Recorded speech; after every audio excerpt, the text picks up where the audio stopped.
हाय छात्रों, मैं आशीष कुमार कक्षा 9th की मैथ पार्ट 1 संख्या पद्धति प्रश्नावली 1.1 प्रारंभ करने जा रहा हूं।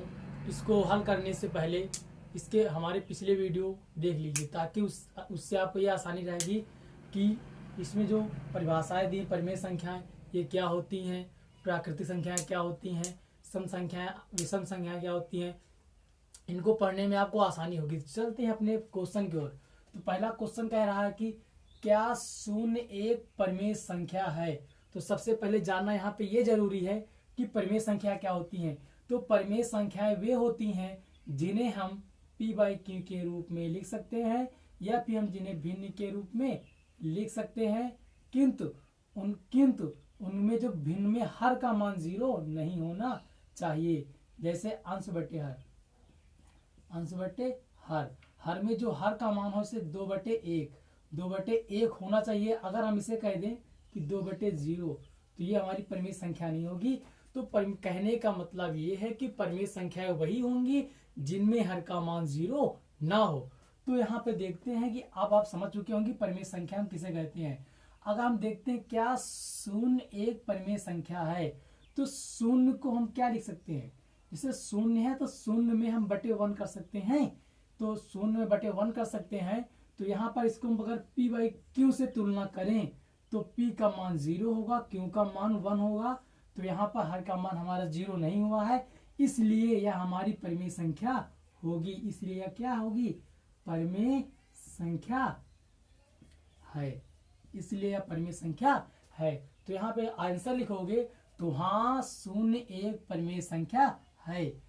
आगे कह रहा है क्या इसे आप p/q के रूप में लिख सकते हैं। तो ये देखिए अभी आपके सामने जो दिया है, हाँ इसे हम p/q के रूप में लिख सकते हैं। आगे कह रहा है जहां p और q पूर्णांक हैं, तो देखिए p का मान 0 है और q का मान 1 है। और पूर्णांक संख्या क्या होती हैं, धनात्मक संख्याएं और ऋणात्मक संख्याएं पूर्णांक संख्याएं होती हैं। तो यहाँ पर 0 और 1 दोनों ही संख्याएं कैसी हैं, पूर्णांक संख्या हैं। तो इसका आंसर एक लाइन में ये हो जाएगा कि हाँ शून्य एक परिमेय संख्या है। हाँ इसे हम p/q के रूप में लिख सकते हैं। इतना आपका आंसर हो जाएगा। तो ये अगर आपको ये समझ में आया हो तो वीडियो को लाइक सब्सक्राइब जरूर करें। आइए देखते हैं अगला क्वेश्चन। अगला कह रहा है 3 और 4 के बीच में 6 परिमेय संख्याएं ज्ञात करो। तो इसको आपने बहुत से अध्यापकों से भी पढ़ा होगा कि फार्मूले की माध्यम से आपको बताते हैं। तो आज हम आपको फार्मूले के भी माध्यम से बताएंगे, लेकिन इसके पहले ये बताएंगे कि ये आखिर आया कहाँ से, जो फार्मूला है ये कहाँ से आया है, इसको जो हम ज्ञात करते हैं आखिर कहाँ से आया है। तो चलिए देखते हैं। सबसे पहले हम आपको ये बताएंगे कहाँ से आते हैं। देखिए कभी भी अगर दिए हों, अगर वो भिन्न के रूप में हो तब तो अच्छी बात है, अगर भिन्न के रूप में ना हो तब क्या करेंगे, हम उन्हें भिन्न बना लेते हैं। और इनको हम भिन्न बनाने के बाद इनके हर को हमेशा बराबर रखेंगे। तो यहाँ पर 1 है तो इनके हर बराबर होंगे। जब इनके हर बराबर होंगे तब हम ऊपर वाली संख्याओं के बीच के संख्याओं को ढूंढेंगे। तो ये बताइए इनके यहाँ पे हर बराबर हैं और यहाँ पर 3 और 4 के बीच कोई संख्या होगी, एक भी नहीं होगी। 3 और 4 के बीच की संख्या एक भी नहीं होंगी। तो आगे देखिए, अब हम इसमें 2 से गुणा करते हैं ऊपर नीचे। कितने से गुणा करेंगे, 2 से करते हैं। अब 3 दूनी 6, 2 1 कम 2, 4 दूनी 8, 2 1 कम 2। अब देखिए इनके हर बराबर हैं। अब इनके ऊपर के अंशों की तुलना करते हैं, अंशों के बीच की संख्याओं को ढूंढते हैं। तो बीच में कौन सी संख्या आएगी, 6 के बाद 7 फिर 8। तो यहाँ पर मुझे एक परिमेय संख्या मिली जो कौन सी है, 7/2। तो यहाँ पर एक संख्या है, अर्थात यदि अगर हम 2 से ऊपर नीचे गुणा करते हैं तो मुझे एक परिमेय संख्याएं मिलती हैं।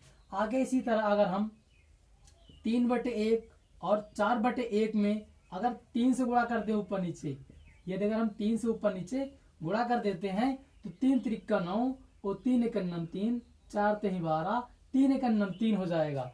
अब यहाँ पे देखिए हर बराबर हैं, 9 और 12 के बीच में जो संख्या होंगी 10 होंगी, 11 होंगी। तो इस प्रकार से इन दोनों के बीच में कितनी परिमेय संख्या होंगी? 10/3। तो यहाँ पे हर तो वही लिखेंगे, हर वही लिखेंगे, केवल ऊपर अंश में जो संख्याएं दी होंगी उनकी बीच की संख्या लेंगे। 10/3 और 11/3। अगर हम 3 से गुणा करते हैं तो उनके बीच में 2 परिमेय संख्या निकलती हैं। इसी प्रकार अगर हम 3/1 और 4/1 में 4 से गुणा कर दे ऊपर नीचे, कितने से कर दें? 4 से कर दें। तो 4 3 12, 4 1 9 4, 4 चौक 16, 4 1 9 4। इनके हर बराबर होंगे, तब यहाँ पर 12 और 16 के बीच में कितने होंगे? 13, 14, 15। तो यहाँ पे क्या हो जाएगा? परिमेय संख्याएं, ये आपकी परिमेय संख्याएं होंगी। या यहाँ पे कितने हो जाएंगे? 13/4, 14/4, 15/4, 15/4। तो आपको समझ में आ गया होगा, अगर हम 4 से गुणा करते हैं तो 3 परिमेय संख्या निकलती हैं, 3 से गुणा करते हैं तो 2 परिमेय संख्या निकलती हैं, 2 से गुणा करते हैं तो 1 परिमेय संख्या निकलती है। अर्थात जितनी भी परिमेय संख्याएं निकालनी हो, उससे अगर एक अधिक से गुणा करेंगे तो उससे कम हमारी परिमेय संख्या निकालनी है। अगर मुझे परिमेय संख्याएं 6 निकालनी हो तो कितने से गुणा करना पड़ेगा? 7 से। अगर 8 निकालनी हो 9 से, क्योंकि यहाँ पे बताया गया है अगर हम 4 से गुणा करते हैं तो 3 परिमेय संख्या निकली है। अगर मुझे 4 से गुणा करते तब 3 निकलती हैं। अगर मुझे 3 परिमेय संख्याएं चाहिए, इसका मतलब 4 से गुणा करना होगा। तो ये आपको समझ में आ गया होगा। तो चलते हैं, अब इसको कैसे हल करते हैं ये बताते हैं। ये तो अभी आपको समझाने के लिए मैंने बताया था। तो देखिए, आप इसको लिख सकते हैं कि दिया है 3 व 4 के बीच 6 परिमेय संख्याएं दिया नहीं, यहाँ पे ज्ञात करना है, ज्ञात करना है 3 व 4 के बीच 6 परिमेय संख्याएं। इसे हम 3/1, 4/1 लिख सकते हैं,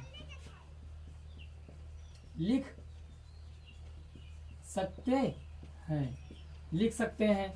अब इस तरीके से हमें 6 परिमेय संख्याएं ज्ञात करना है।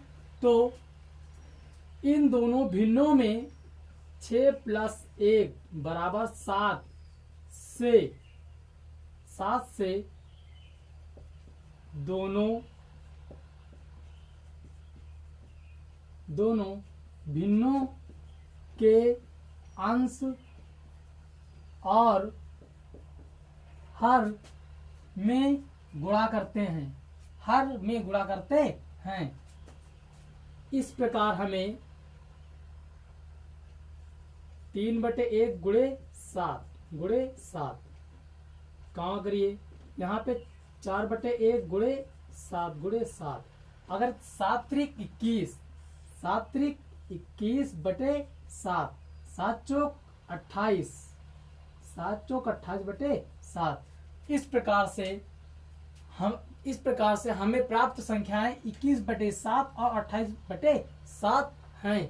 अब इन दोनों संख्याओं के बीच की परिमेय संख्याएं 21 और देखो यहाँ पे हर बराबर है। 21 और 28 के बीच में कौन कौन संख्या होंगी? 22, 23, 24, 25, 26, 27। हर में क्या है? 7/7/7/7/7/7/7। तो ये हमारी परिमेय संख्याएं हो गई। तो अगर ये वीडियो आपको पसंद आया हो तो इसे लाइक और सब्सक्राइब करें। आज यहीं तक। अगले वीडियो में इसके आगे जो 3 और 4 क्वेश्चन है उनको भी बहुत बेहतरीन तरीके से बताया जाएगा।